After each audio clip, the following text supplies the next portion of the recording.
Hey, what's up? Will from Flow Candy Day. Got a banger for you here. We're going to break down Aloe. This is a brand I've always wanted to break down. I've broken down Lulu before. And I know we work with some fashion clients, and I know some of you guys are fashion brands. So this is going to be an interesting one. Um, and as with anything, if you're watching this on YouTube or something, uh, the link below is in the description. And where you can access this swipe file. And I also have a benchmarking file too that you can access where I'm going to walk you through like how we benchmark this brand, like and basically show all the angles they're using and why I'm scoring them this way. I'm going to walk through all of that. And yeah, so let's dive in. So first off, I just want to talk about a little bit about Aloe. So just, a little bit about this brand from a benchmarking perspective. They're doing about 10 million visitors a month. So this is really, really a lot of traffic. This is a big scaled up omni-channel brand. They have retail stores too. But that traffic is up there with like Skims and some of these like larger celebrity backed brands. So huge traffic.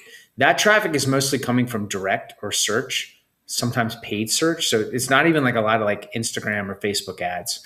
And in the frequency, this is what's interesting because this is a scaled up brand that is, a lot of these scaled up brands that I would say this is like an enterprise. They're in the enterprise segment. Sometimes they have a harder time sending emails. There's just a lot going on. There's a lot of stakeholders involved, but they're averaging almost 36 emails a month, or almost 37 emails a month. Okay. So they have a very, very, very well put together life cycle department. And they're a machine. They're cranking this stuff out. The email design is on point, a lot of good angles. So I'm excited. I was surprised at how effective they are. Let's dive into a little bit about the tech stack. So they use Bloomreach. That is their CRM. I think they're doing SMS marketing through Attentive. And then their platform is Salesforce, their e-commerce platform. I'm pretty sure that's what's going on. I don't have access to everything, but I kind of have to like guess it. But yeah, I mean, so, a lot of the brands we break down are using Klaviyo or their Shopify Plus stores, but, some of these brands in the enterprise markets, they are using other platforms, other email marketing platforms, like a platform like Bloomreach or Iterable or Adobe Campaign or Braze or something like that. And then they're on platforms like Salesforce. And, you might be thinking, why? Sometimes these platforms, like a Salesforce, for example, is a little bit more scalable. Also, this is a legacy. I don't know if legacy is the right word, but they've been around a while, like 10 plus years before, Shopify probably had like this robust point of sale system that could be rolled out to all these stores. So that's probably why they're on Salesforce, and the switching costs are quite high.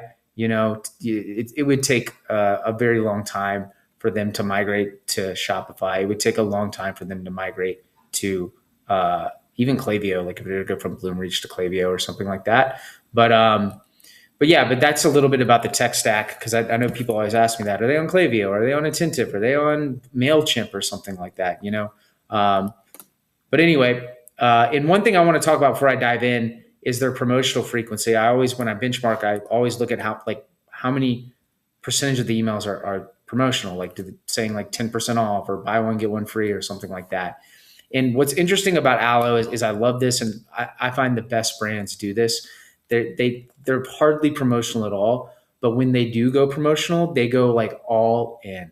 Okay, so I'll talk about that. But let's pull it up. I got basically all of their emails pulled up since November, and a couple things in November. So in a lot of brands, you'll see this do, like just zooming out here, they ramp up in November, because in November you got Black Friday.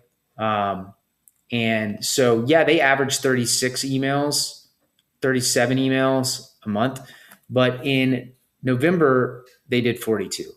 So I always tell this to brands, like, plan to probably ramp up the amount of campaigns you're sending during Black Friday, during the November sort of holiday period, by 15, 20, maybe even 25%, because you're going to need to like have your team around and available for that. And that normally it's going to increase that much. Okay. Um, Now, as we move in to it, I found a couple things different. As you can see, none of these are promotional emails. Like we're looking at like, this is like a gift guide. So they got, and how I do this is I benchmark them, and they got points for gift guide here. So I'm just going, looking at all the angles. And hey guys, if you're like, hey, Will, I want to learn more about the angles, I have a free resource for you. We have a free guide on all the different angles you can use in your email marketing calendar. We even provide links on what each one kind of looks like. So if you're like, hey, what is a a collab email? What does that look like? You can pull up a swipe file that we provide, and you can see like literally you can go and look at like what a collab is. Like this one is an example of Alex Earl and Hero. We also say like what niche it works in and what type of segment it works in. So if you want this type of resource, if you want this part of training, you're watching this on YouTube or something, I'll put the link in the description. Or if you're watching this on LinkedIn, you can go to flowcandy.com/80 angles, and you can just put your information in, and we'll send you over the training. And there's obviously a video breakdown of me talking about it too. So if you want to learn more about all the different angles you can use in your newsletter calendar, you can just head over to flowcandy.com/80 angles. Okay, onwards. So, one thing I like about them is, gift guide. This is like a collection based email. They do that. Another thing that they do very well is like what I would call color. We have it here, like color spotlight. This is great for fashion brands. You center the emails around a color. And a lot of times you'll see, and I see Skims do this. I see Aloe do this. I see Lulu do this. I see all sorts of more female sort of fashion apparel brand focus. Like they'll like match the color to the season. So when I go to the December, when I break down the December emails, you'll see that it's red, so here it's like brown, I guess, for Thanksgiving maybe. So you'll kind of see that a lot. One thing that I had never seen this Singles Day. So I didn't Google this. I didn't know if there's like actually a Singles Day, or this is just like a promotion they do like for singles. But as you can see, this comes back to my point. Like they're not promotional. Like you don't see, like I'll get into the calendar later, like in like May or March and February, they almost send no promotional emails. But when they do, it's like 1, 2, 3, 4, 5, 6, 7, 8, 9, 10 promotional emails. So what they're doing is they're like, okay, we have a promotion. All right. And this whole week, we're just going to go all in on that promotion. And what they're probably doing, again, I don't have access to their CRM, so I don't have access to their segmentation. But my guess is what they're doing is during these promotions, they start off broad and they go narrower and narrower and narrower. So by the end of the promotion, they're excluding anybody who bought from the promotion already. And they might even be like only sending these promotional emails to people that like clicked but didn't order or something like that. So you're really getting like hyper targeted. And then they just, everything is around Singles Day, and they're just sort of cross-selling, upselling new arrivals, best sellers, matching sets. This is an interesting one. This was like a wish list email, which I thought was interesting. And then they're even doing like more advanced. So this is what I tell like more elevated brands, like a brand like Aloe that doesn't want a discount, that almost is like, it's definitely premium positioned, maybe even like pushing into the luxury positioning. It's certainly right up there. And so they're like, hey, like it's totally off limits to put like countdown timers and use these like scarcity tactics in our emails. But what we tell our clients is, hey, like, and these guys do a great job of it, is just, hey, like pick your promotional periods. Like you don't have to do all this like discounting, but you'll have core promotions like around Black Friday or product launches or seasonal sales. And then that is your one time to go hard on the promotions. And you can use these tactics like countdown timers. And then once the promotion is done, you totally like let off the gas. Okay. So, this is a great way for elevated brands, premium position brands to still do some of the more direct response tactics that you see brands that aren't really premium positions. So I love seeing that. And then then it's just back to the regular old newsletter of dripping out like new product launches. And so that's another thing they'll do is they'll take a new product launch, like let's say, or a new collection launch. All right. And they will drip out like that in 3 or 4 different emails with different lifestyle shots. Okay. And again, it's all color coordinated green. We're in November here. So that's why it works. Then eventually, again, they're doing this, another new product launch. So really quite doing well there. And then eventually we get into Black Friday. And I think I counted, was it 14 emails over the Black Friday period? So again, what you see during Black Friday with a lot of brands is they're starting way earlier now, but like they might start, the week before November, or the week before Thanksgiving, or maybe 2 weeks before Thanksgiving. They release it like early access. Then another thing they do, and I think this is cool, if you have like a loyalty program or some sort of members program, you could give early access to any promotion. It doesn't just have to be Black Friday, but that's certainly what Aloe did. And then they're just sort of, again, coming back to my promotion, what I was talking about, how Aloe, like they're not very promotional. Actually, when you look at their whole entire campaign calendar, okay, like when you go look at I looked at hundreds of the emails and then I calculated which ones were promotional. I got under 10%, which is under 10% is how you position a premium brand. In luxury brands, they will almost never send promotional emails. And if they do, it's never like percent off. It's calibrated around maybe like a free gift or something. Or free shipping, like if you're like Gucci or something like that. But you see when they do go promotional, they go really, really hard. And so that's how you can do it. If you're like, hey, I just don't want to be spamming out my subscriber list with discount codes and stuff like that. Like we're a premium brand. We also want to protect our margins. It's like, okay, well, figure out your key promotional periods when building out your campaign calendar and really focus on how you can, like once you in those promotional periods, whether it's like Black Friday, new product launch, Valentine's Day, 4th of July, whatever it is, okay? And then go really hard and be aggressive within that promotional period, okay? And that's what they're doing.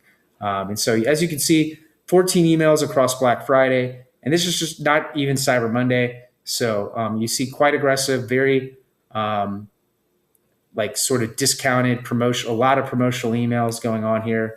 And that's why like anything where it's like 30% off, they're getting marks for, when I benchmark them here, they're getting marks for promotional type emails. Okay.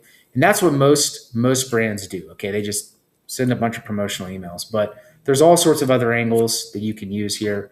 And that Aloe is getting points for. Okay. So that's basically November. As you can see, they're even doing restock or back in stock. I think I gave them points for that. Back in stock. Yeah. So I've seen these, they're using these angles, and these are great too if you're in fashion, because the reality is if you're an apparel brand or a fashion brand watching this, you have a lot of items.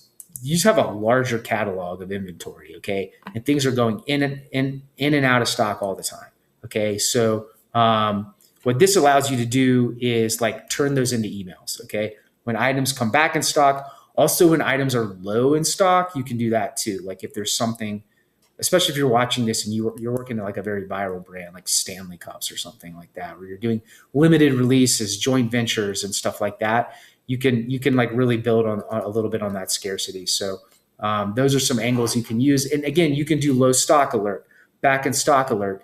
It's not promotional. you're not discounting your brand here. You're leaning into like trigger out, like direct response triggers that are not like devaluing your brand. You know, you're able to like use scarcity without putting a countdown timer.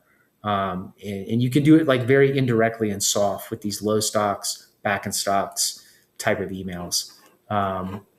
Okay, so that is November. Um, let's move into we got December here. So it's interesting. They kind of pump the brakes a little bit on Cyber Monday. I'll see some brands go really hard on Black Friday and Cyber Monday. They only sent like 3 or 4 emails, I think, during Cyber Monday. Um, and sometimes it's like we'll do Cyber Monday, one email morning, one email midday, one email in the noon, and then we might do like a last chance email the next day. That's what they did. So these are all promotional. I do like how they switched it up too. Like the Black Friday emails were more styled around green. Cyber Monday, they switched up. So it's like they treat the holiday different, So I like that. But these are all promotional emails. Again, like leaning into that countdown timer. And then it's just back to these like color focused sort of new product drops, and so they're doing that, like really hitting the collections. The gift guides are great during this time period. One thing I like to see too, and this just shows me that they are a little bit more advanced and they actually know what they're doing, is the gift card email. Because what happens towards the end of November, or excuse me, December, you eventually reach a point like December 18th, 19th, 20th, 21st, where it's like you just can't get products to customers in time before the holidays. But what you can do is sell e-gift cards. You can sell e-gift cards on Christmas Eve. Okay. So that's a great way to kind of, it's not going to like be a winner per se and monetize a lot, but it's a great way to kind of keep monetizing after that shipping window has closed down at the end of Christmas, or the end of like kind of mid to late, the week, the couple days before Christmas Eve, Christmas. So if you're watching this, remember when you're planning your calendar in December to come back and use these gift guide emails, or these gift card email angles that are talked about here. And you can see, I think I have it here. Gift card right here. Here's an example of a popcorn company, but you can, and again, they're e-gift cards. They don't have to be physical gift cards. They can be e-gift cards. So you can literally sell these all the way up to the last minute. Okay, moving on. I talked about back in stock. They had a good back in stock and the New Year's edit. I do like some, I do like these, like theming some things around New Year's, especially in fashion. You can, I saw Skims did something where it was like, we're going to theme things around, like, what is your New Year's Eve going to be like? Are you going to be out like at a party, or are you going to be inside, with wearing loungewear, which they could do outerwear, loungewear. You're seeing loungewear is like, kind of what they're pushing here for New Year's Eve. So I did like that. Moving on to January. And as you can see, like, I want you to look at the difference in calendars here. Like the amount of sins. So 40 plus sins in November, then way less sins in December. But then they ramp up in January. And the reason they ramp up in January, in my opinion, is because January is very big for health and wellness. Like a lot of people, it's like New Year's resolutions. They're going back to the gym. They want to be more active. And that really fits in with the ICP for Aloe. So, if you're watching this and you're like a fashion brand that is selling like activewear, know that you can use Aloe as justification that, hey, like January could be a month where we could be a little bit more aggressive with our email marketing, or our campaigns. And so you can see they're already leaning into this New Year's reset, a lot of color spotlights, and stuff like that. And then one thing they do is, and this is what I recommend a lot of big brands do, is these collabs. I've talked about Stanley Cups, I talked about Skims. Both of these brands are amazing at collaborations where they're lining up celebrities to collaborate.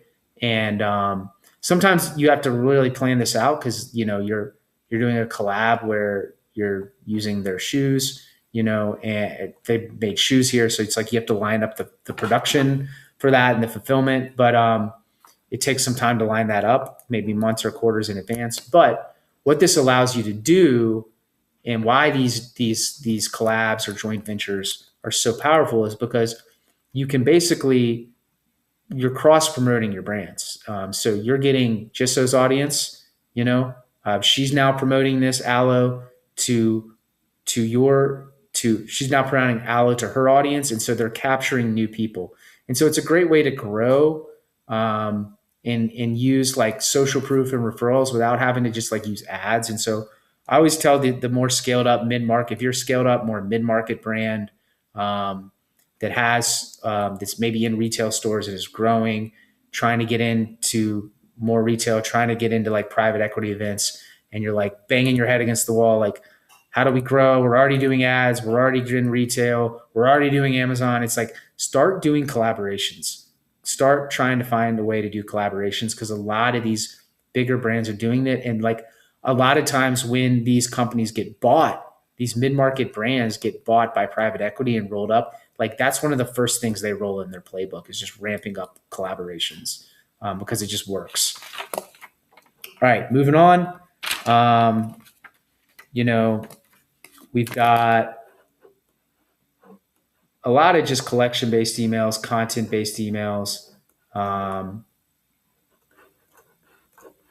then eventually we get into Valentine's Day. So they're already kind of teasing this in January. So that's something you can get into.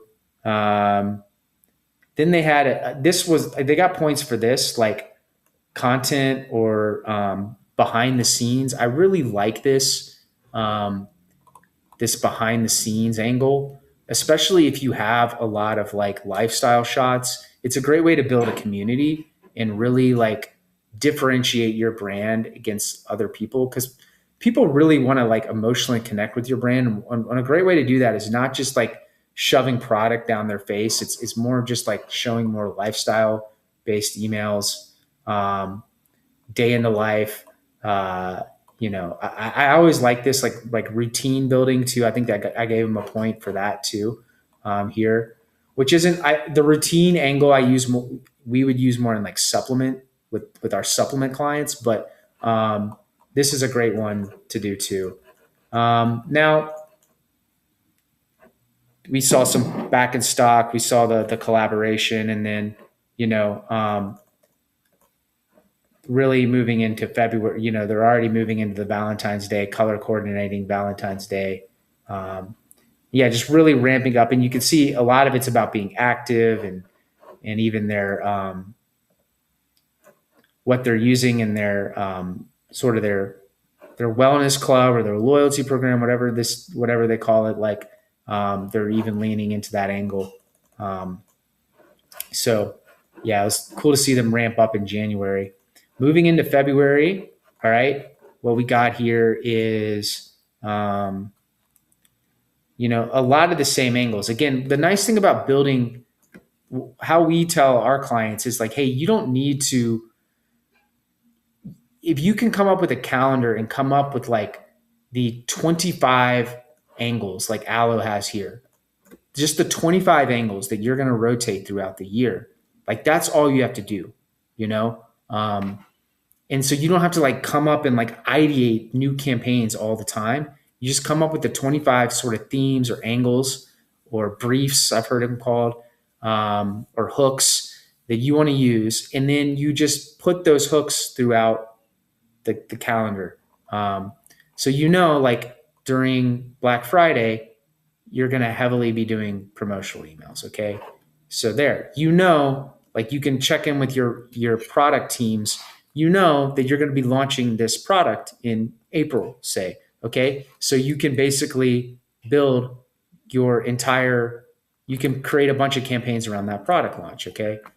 So that's what I'm talking about. Find the angles.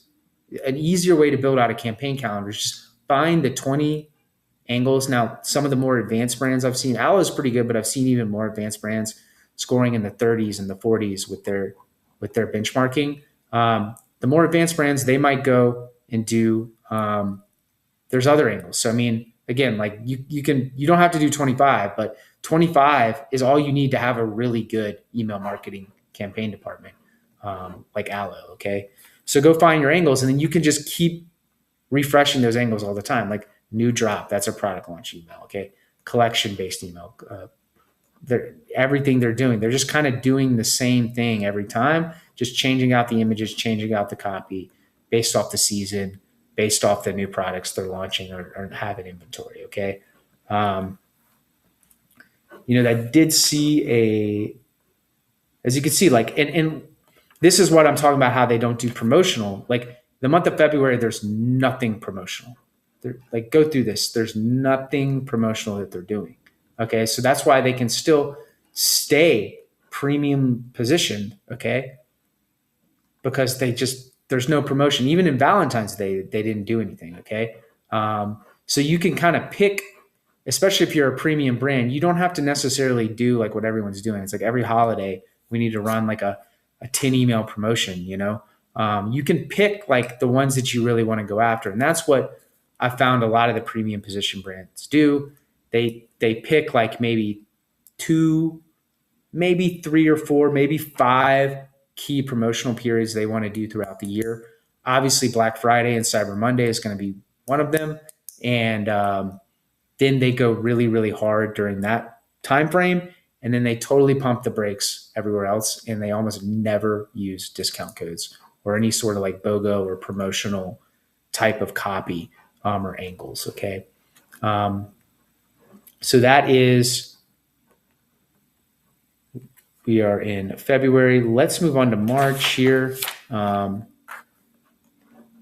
I wanted to talk about just a couple cool things because now they're just kind of doing the same thing again in March and April. I don't think they sent an entire promotional email. So they really are not doing much promotional stuff. But there was a routine email that I wanted to talk about that I think that can work if you are in activewear. Let me see if I can find it. And again, they're hitting on seasonality too. This is really big. It's, if you're wondering, like one thing I see a lot of fashion brands do very well too is like, it's more like activity based. It's like, okay, well, what are our customers doing in April? Oh, they're playing tennis. What are our customers doing in August? Or they're going on vacation, So it's like you can theme the emails around that too, like these collection based emails around activities. That works really well. And then I don't know where that routine one. There was a run routine, but a routine based email works really good too. Another thing I like too about fashion that that they got points for is this. Okay, yeah, this run routine. It works on runs. They're outside running, but so we do this with more like scientific brands, but you could do this in fashion too. We call it more like we call this type of these type of blocks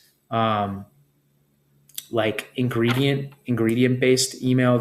Like these are all the ingredients in our like scientifically proven supplement that we have, so that's very, very common, the science approved or the ingredient spotlight. But you can do this in fashion too. You can like list out like what makes the product different, especially activewear. It kind of fits in. So like that's another like sort of thing you can lean into. If you're a fashion brand watching this, you can actually swipe some of the tactics that are being used by, I would say, a lot of the beauty brands, supplement brands. Here's one too, a social proof email in March, which is rare. Normally these are great emails. um, where you're showing like product reviews, or it doesn't always have to be reviews. It could be like featured in or sold in X amount of countries or X amount of places, or been sold like this product has, been sold a million times. There's all different ways to like talk about social proof. It doesn't just have to be like reviews, but it's interesting. They don't like, I will see a lot of brands rely on these emails, like social proof emails, FAQ emails. They'll mix them into the catalog, but they don't do it that much. But they still do it. So this, they got points for that. Um, and then one other thing I wanted to highlight that I thought was really cool, if you're a fashion brand watching this, is the color swatch email I saw in April. I've never seen this before, but because I mean, this just shows like they really think about these colors and the activities and styling the emails around what activities the customers are doing or prospective customers doing, or what colors. And they know that colors are really big. Um, and so they build these like swatch, almost like these color swatches that you would see when you're when you're like designing a new website or something like that, and like almost like hex codes. And so you could see they've kind of got these. They did this, and I thought this was very interesting. I'd never seen this before. And you can see they have these hex codes, these color codes that you can use during for whatever season it is: winter, autumn, spring, summer. Um, so really cool. So thanks again for watching this, guys. If you have any questions, you can always email me at will@flowcandy.com. You can always DM me on LinkedIn. I'm pretty active there too. You can find me there, Will Evans. And yeah, like if you're watching this on YouTube, we'll put some links in the descriptions if you want to download the swipe files. And then, yeah, I'll see you guys on the next breakdown or training. Have a good day.